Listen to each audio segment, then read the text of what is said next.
Hey everyone, I'm Andy Goodall. I am here at the summer journalism camp. We are the Yellow Team, and we're just about to head to Lake Alice to interview a few scientists about their opinion on the future of Lake Alice. So let's go.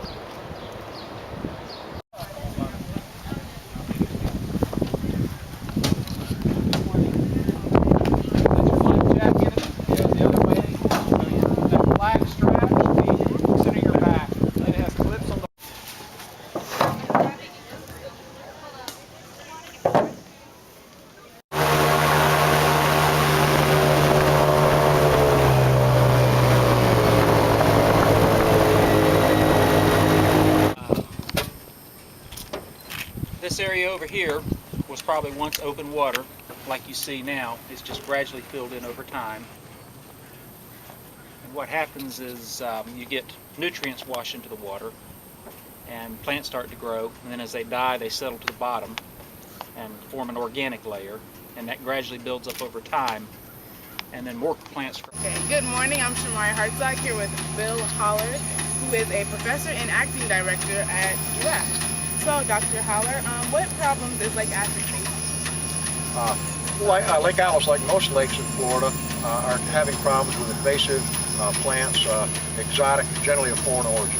Almost all of our weed control in Florida is done on exotic or plants of foreign origin that have been introduced and inadvertently got into our waterways. We're in karst topography, K-A-R-S-T, and karst topography is underlined with limestone.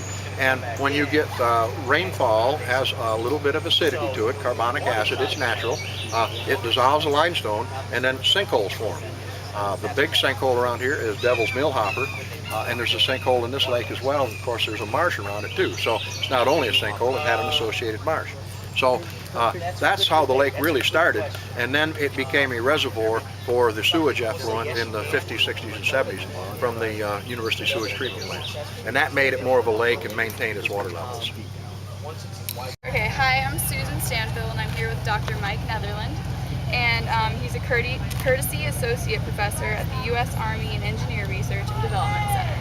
And I just have a few questions for him. So what problems in your field do you think that Lake Alice is facing?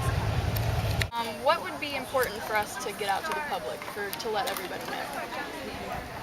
In terms of invasive plants, one is don't release anything invasive. I guess that would be my biggest message to anybody in the public, is that if you have reptiles or plants or anything like that and you're not sure whether it's native or invasive, don't release it into the environment, would be lesson number one. And number two is, I guess, from relating to the public, is that invasive plants do require management, and sometimes that management may be more aggressive than the public is comfortable with, but they're We are here at Lake Alice in Gainesville, Florida with Dr. Steve Johnson, and we had a couple questions, and he is the assistant professor at wildlife ecology at UF. One of our questions is, what is the problem that Lake Alice is facing with invasive species?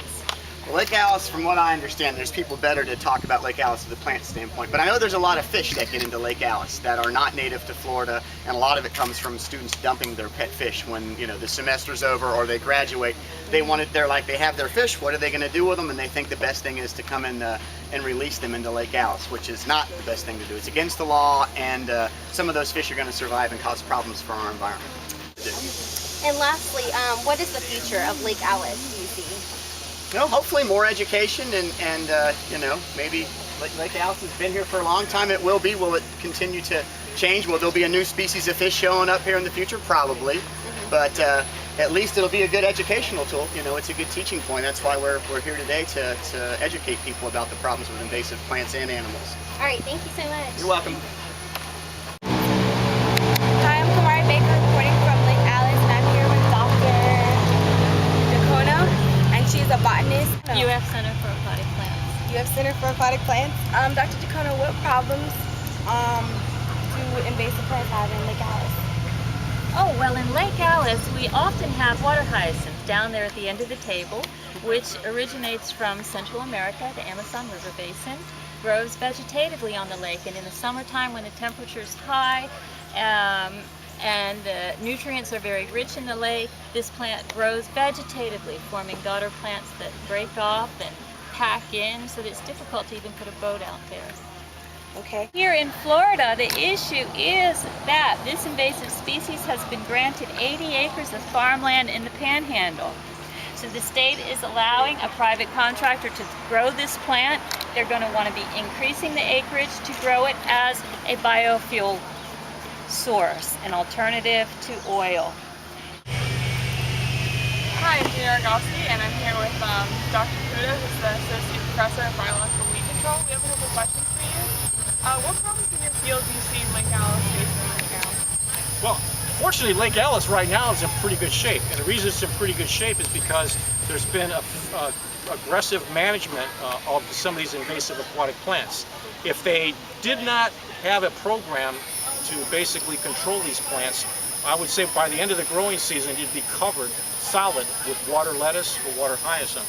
And these are two of the very most severe aquatic plants because they basically shade out light, basically alter the environment, prevent other plants from growing. So.